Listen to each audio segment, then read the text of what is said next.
Hello everyone, welcome to our YouTube channel the career coach.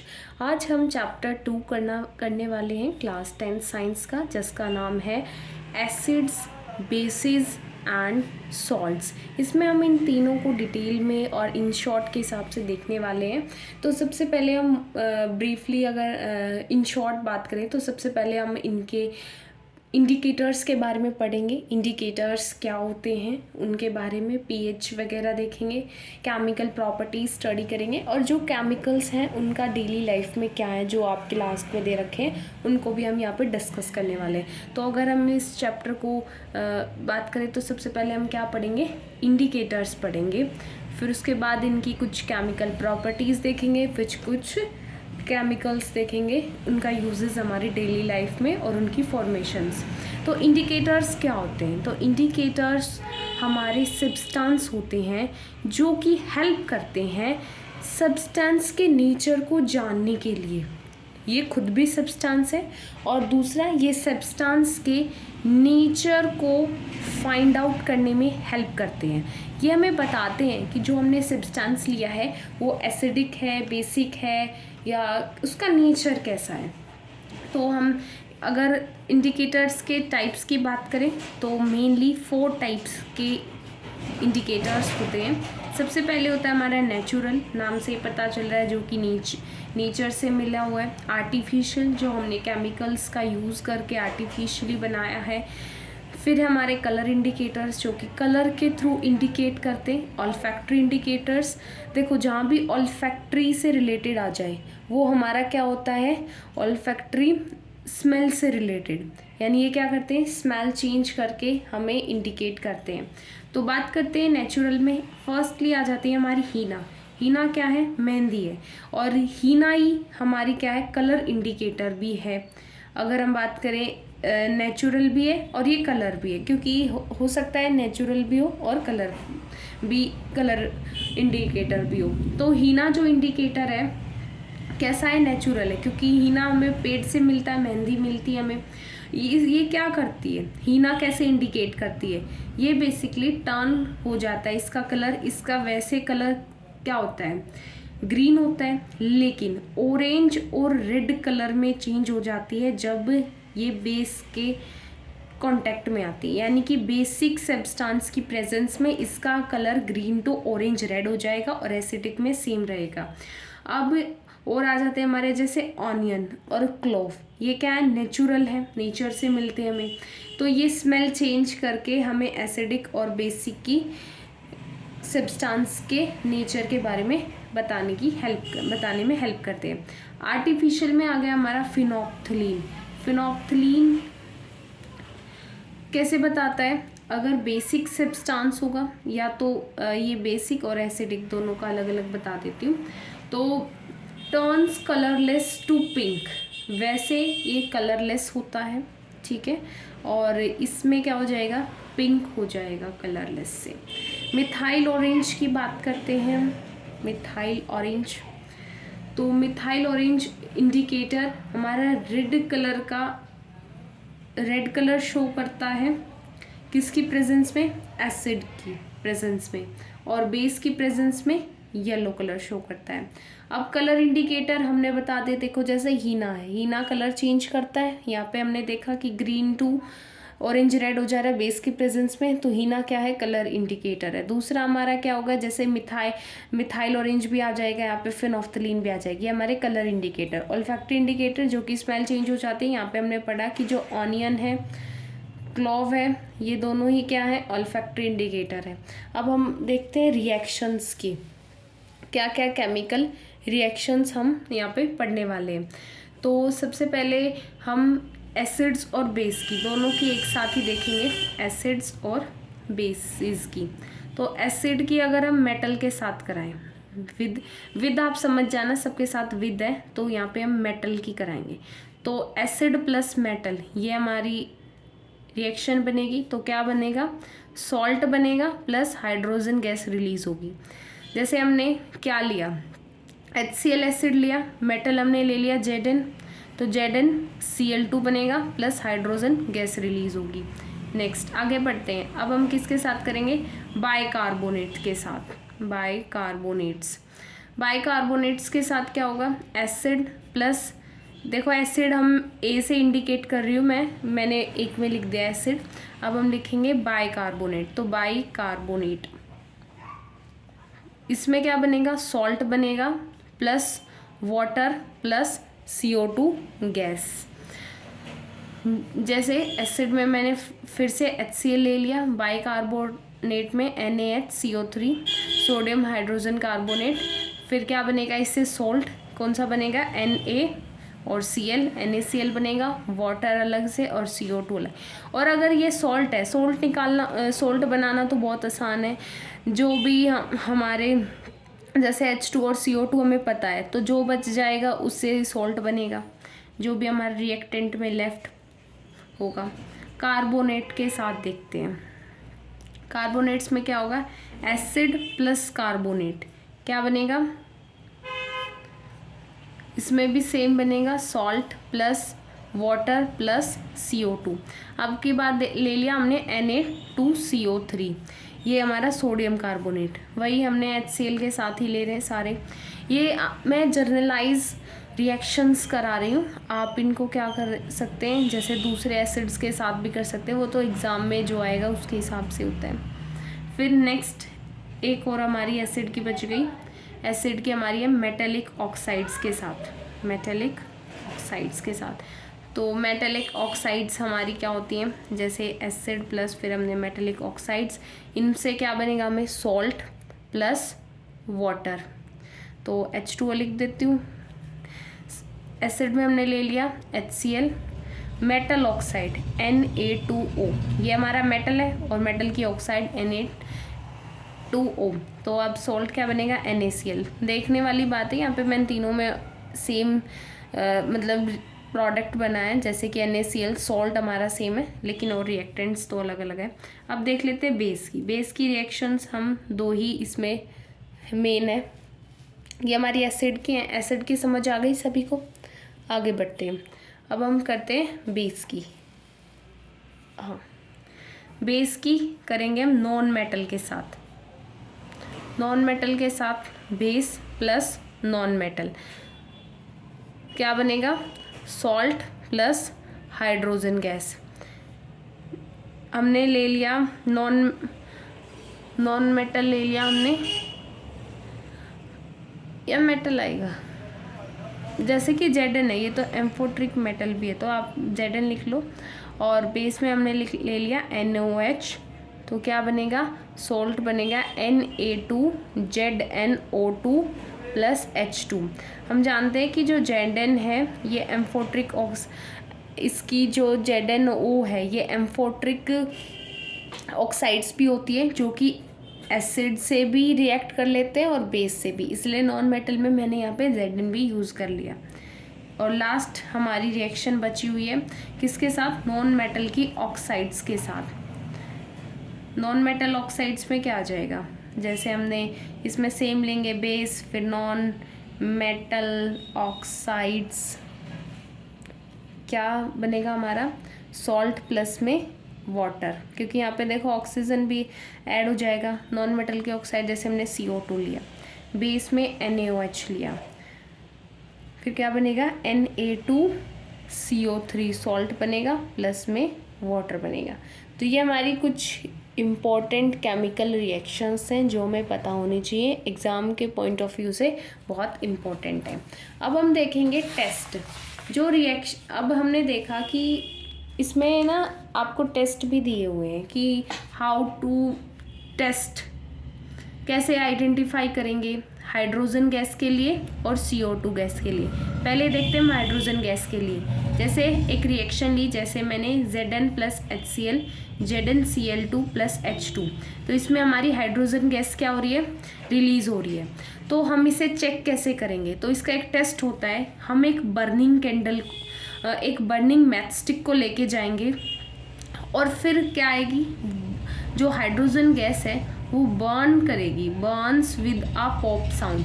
आपसे ये question में पूछा जा सकता है कि कौन सी गैस है, अगर हम बर्निंग मैचस्टिक को पास लेके जा रहे हैं और वो बर्न कर रही है पॉप साउंड के साथ, तो हमारी कौन सी गैस है, हाइड्रोजन गैस है। नेक्स्ट अब CO2 की बात करते हैं। तो CO2 में क्या होता है, इसकी पहचान क्या है कि ये लाइम वाटर को मिल्की कर देती, लाइम वाटर टर्न्स मिल्की। अब ये होता क्या है, इसकी रिएक्शंस को हम देख लेते हैं एक बार। तो जैसे कि हमने ये रिएक्शन ली Na2CO3 plus HCl giving you NaCl plus H2O plus CO2। अब यहाँ पे ये CO2 गैस है, तो हम इसको पास करेंगे, क्या करेंगे, passes through lime water. Lime water हम पढ़ चुके, फर्स्ट चैप्टर में ही कंप्लीट कर लिया था। अब लाइम वाटर क्या होता है, फिर से बजाते हैं, ये होता है कैल्शियम हाइड्रोक्साइड। तो ये लाइम वाटर मिल्की हो जाता है। तो कैसे होता है वो रिएक्शन भी देखते हैं कैसे। ये जो हमने लिखा कि लाइम वाटर टर्न्स मिल्की, तो वो इस स्टेप में होता है। कैसे होता है, जो CO2 गैस है वो कैल्शियम हाइड्रोक्साइड के साथ रिएक्ट करती है, तो कैल्शियम जो कैल्शियम कार्बोनेट है वो नीचे बैठ जाता है। वो क्या, PPT के डाउन मतलब कि डाउन बैठ जाता है, नीचे बैठ जाता है। तो उससे क्या होता है कि जो लाइम वाटर है वो मिल्की हो जाता है। अगर फर्दर हम CO2 पास ज़्यादा कर देंगे तो मिल्कीनेस क्या होती है, डिसअपियर हो जाती है। वो कैसे होती है, यहाँ पे तो मिल्कीनेस अपीयर हुई थी, अब फर्दर स्टेप्स में क्या होगा, मिल्कीनेस डिसअपियर हो जाएगी अगर हम और ज़्यादा CO2 गैस क्या करेंगे, पास करेंगे। वो क्यों होता है, जैसे अब हमारे पास कैल्शियम कार्बोनेट था, अब उसमें CO2 गैस हमने और ऐड कर दी, प्लस वाटर तो था है ही, तो अब बन जाता है कैल्शियम हाइड्रोकार्बोनेट, यानी कि कैल्शियम बाइकार्बोनेट बन जाता है, जिसकी वजह से मिल्कीनेस क्या हो जाती है, डिसअपियर हो जाती है। यहाँ पे कार्बोनेट था कैल्शियम कार्बोनेट, यहाँ पे कैल्शियम हाइड्रोजन कार्बोनेट या फिर कैल्शियम बाइकार्बोनेट बन जाता है, जिसकी वजह से मिल्कीनेस डिसअपियर हो जाती है।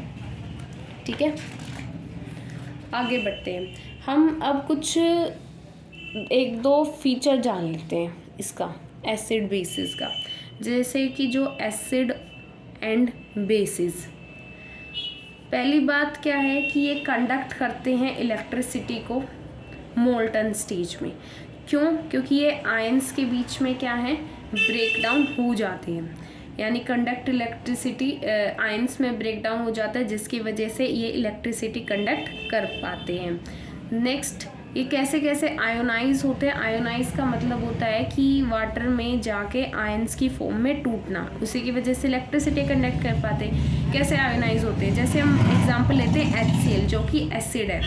HCl में जब हम वाटर ऐड करते हैं तो हमें मिलेगा H3O+ और Cl-। क्यों, क्योंकि जो H+ है ये टूटेगा H+ और Cl- में। जो ये H+ हमारा वाटर के साथ जुड़ जाता है तो हमारा ये हाइड्रोनियम आयन बनता है, हाइड्रोनियम आयन की फॉर्मेशन होती है। तो ये लिखो या फिर H+ लिखो, बात एक ही है। तो ये दोनों आपस में ज्वाइन हो जाते हैं और इसकी फॉर्मेशन होती है हाइड्रोनियम आयन की। बात करते हैं NaOH की। NaOH में क्या होता है, Na+ और OH-। इसमें क्या होता है, OH- रिलीज होते हैं आयंस। नेक्स्ट हम बात करते हैं एसिड और बेस आपस में भी क्या करते हैं, रिएक्ट करते हैं। एसिड प्लस बेस आपस में रिएक्ट करते हैं in order to neutralize each other. इससे क्या होता है, न्यूट्रलाइजेशन रिएक्शन होती है। हमें पता है कि इससे क्या होता है, इन दोनों की इफेक्ट्स क्या हो जाते हैं, न्यूट्रलाइज हो जाते हैं। ठीक है, आगे बढ़ते हैं। अब हमारे पास आ जाता है नेक्स्ट कॉन्सेप्ट पीएच स्केल का। पीएच स्केल क्या होता है, पीएच स्केल होता है एसिड और बेस की स्ट्रेंथ को मेज़र करने के लिए, कि जो हमारे एसिड और बेस हैं वो कितने स्ट्रॉन्ग हैं या वीक हैं। ठीक है, और इसे हम पीएच स्केल के नाम से जानते हैं। तो एसिड और बेस, देखो एक तो ये पहचान होती है, मतलब पहचान क्या, कैरेक्टरिस्टिक्स होती है। जो स्ट्रॉन्ग एसिड्स और बेस होते हैं वो पूरे तरीके से क्या हो जाते हैं, वाटर में डिसोशिएट हो जाते हैं, डिसोसिएशन, आयोनाइज हो जाते हैं कंप्लीट तरीके से। लेकिन जो वो लेस डिग्री तक, कम डिग्री तक होते हैं जो हमारे वीक एसिड्स और बेसिस होते हैं। ठीक है, ये होते हैं स्ट्रॉन्ग एसिड्स ज़्यादा डिसोशिएशन शो करते हैं और ये लेस डिसोशिएट होते हैं वाटर में। अब जो पीएच है, अगर हम पीएच की बात करें तो हमारे में 7 से लेकर जीरो से लेकर 14 तक हमारा क्या होता है, पीएच स्केल होता है। पीएच स्केल पे नंबर्स होते हैं। अगर देखो लेस देन, यहाँ पे अब आगे देखते हैं, अगर लेस देन 7 है, एक ये सिचुएशन, एक 7 है और एक मोर देन 7 है। लेस देन 7 है, 0 to 7 नंबर आ रहा है, तो वो क्या होगा, एसिडिक नेचर का होगा। 7 पर हमारा न्यूट्रल होता है। मोर देन 7 में क्या होता है, 7 to 14, ये हमारा बेसिक नेचर का होता है।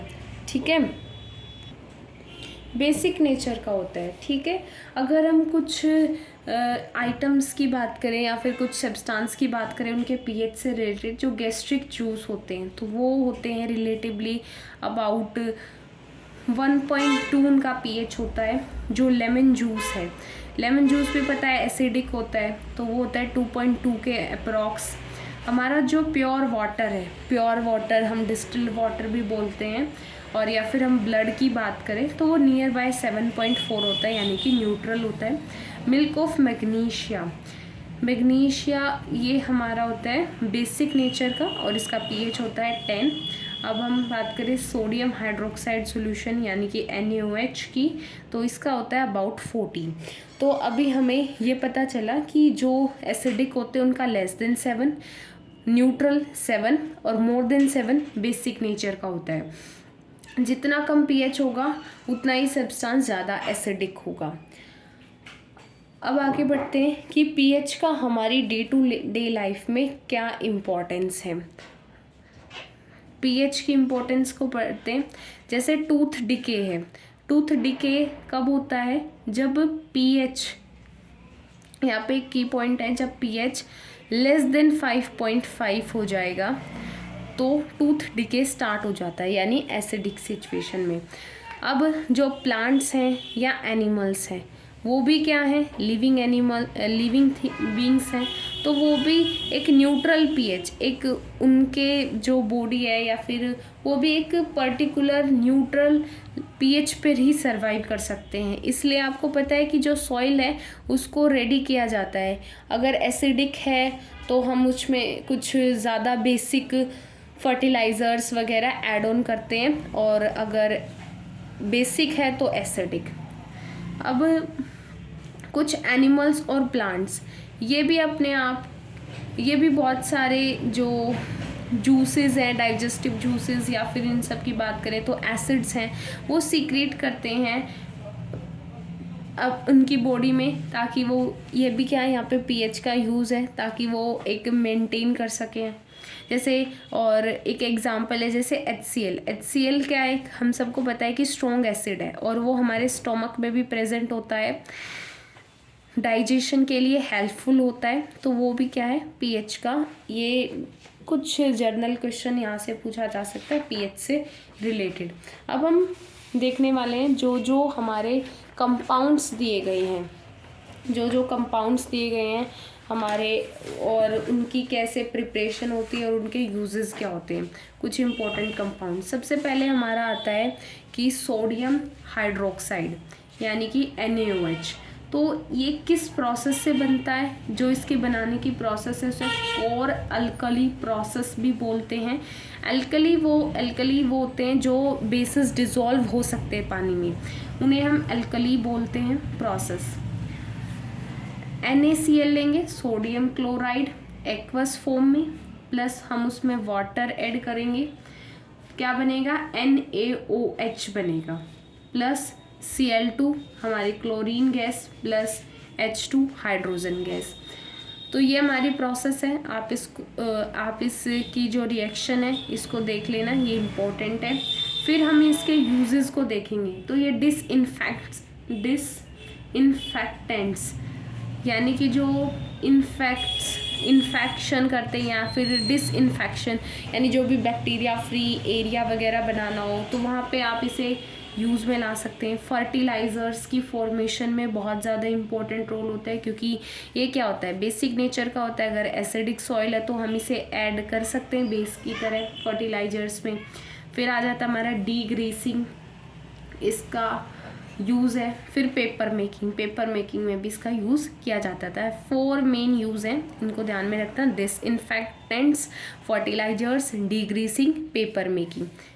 नेक्स्ट हमारा है ब्लीचिंग पाउडर। ब्लीचिंग पाउडर का फॉर्मूला होता है CaOCl2। तो ये कैसे बनता है, इसकी रिएक्शन, कैल्शियम हाइड्रोक्साइड को क्लोरीन गैस ऐड करते हैं, CaOCl2 ब्लीचिंग पाउडर प्लस में वाटर। तो इसका यूज़ क्या होता है, ब्लीच करने के लिए, ब्लीचिंग कॉटन एंड लाइनन क्लॉथ्स, या फिर हम कह सकते हैं क्लॉथिंग इंडस्ट्री में जहाँ पे क्लॉथ्स बनते हैं वहाँ पे इसका ज़्यादा यूज़ होता है। वैसे हम डेली यूज़ पे भी कर सकते हैं, जैसे हम घर पे भी इस्तेमाल कर सकते हैं। नेक्स्ट हमारा बेकिंग सोडा, इसकी रिएक्शन क्या होती है, NaCl में H2O प्लस फिर CO2 प्लस NH3 ये अमोनिया, फिर हमारा NH4Cl प्लस NaHCO3 ये हमारा होता है सोडियम बाइकार्बोनेट। क्या होता है बेकिंग सोडा, सोडियम बाइकार्बोनेट होता है। और इससे बेकिंग सोडा के यूजेस क्या होंगे, बेकिंग पाउडर बनता है जिसको हम कुकिंग में यूज़ करते हैं, यहाँ पे यूजेस लिखना है, यूजेस बेकिंग पाउडर बनाते हैं जिसमें केक्स में और बहुत सारे स्नैक्स वगैरह बनाते वक्त भी हम यूज़ करते हैं। एंटासिड क्या होते हैं, जो जैसे इनोज वगैरह में यूज़ किया जाता है एंटासिड, यानी कि जब एसिडिटी बन जाती है तो उसको डील करने के लिए। फिर है सोडा फायर एक्सटिंग्विशर, आपने देखा होगा कि स्कूल में भी, हर जगह ऑफिस में भी फायर एक्सटिंग्विशर होता है, तो उसमें भी इसका इस्तेमाल किया जाता है। नेक्स्ट हमारा कंपाउंड आएगा वाशिंग सोडा यानी कि जो कपड़े धोने के लिए इस्तेमाल किया जाता है। तो इसकी क्या रिएक्शन हो, इसमें जो रिएक्शंस होती है, सबसे पहले हम सोडियम बाइकार्बोनेट जो कि हमारा ये है बेकिंग सोडा, उसका ब्रेक डाउन कराते हैं और Na2CO3 यानी हम बोल सकते हैं सोडियम कार्बोनेट हमें रिक्वायर होता है इसमें, ये सोडियम कार्बोनेट लेंगे, प्लस उसमें हम 10 H2O के मॉलिक्यूल्स ऐड करेंगे, Na2CO3, फिर हम कैसे बन जाएगा 10 H2O। आप ये जो 10 H2 हम कैसे लिख दिए, ये आप बड़ी क्लासेस में डिटेल में स्टडी करेंगे कि हम ऐसे कैसे लिखते हैं, ठीक है। वैसे आप इसका फॉर्मूला याद रखिएगा, Na2CO3.10H2O। इसके यूजेस क्या क्या हैं, सबसे पहले जैसे कि ग्लास, सोप, पेपर इंडस्ट्री में, ये इंडस्ट्रीज़ है, ग्लास इंडस्ट्री, सोप इंडस्ट्री और पेपर इंडस्ट्री। फिर बोरेक्स बनाने में, मेकिंग बोरेक्स। फिर आ जाता है हमारा जो रिमूव करने के लिए जो हार्डनेस होती है वाटर की, वाटर हार्ड होता है ना, उनको भी हम अगले चैप्टर्स में देखेंगे। वैसे आप पढ़ चुके होंगे हार्डनेस कैसे होती है, जो हार्डनेस है वाटर की उसको रिमूव करने में भी वॉशिंग सोडा का इम्पोर्टेंट रोल होता है।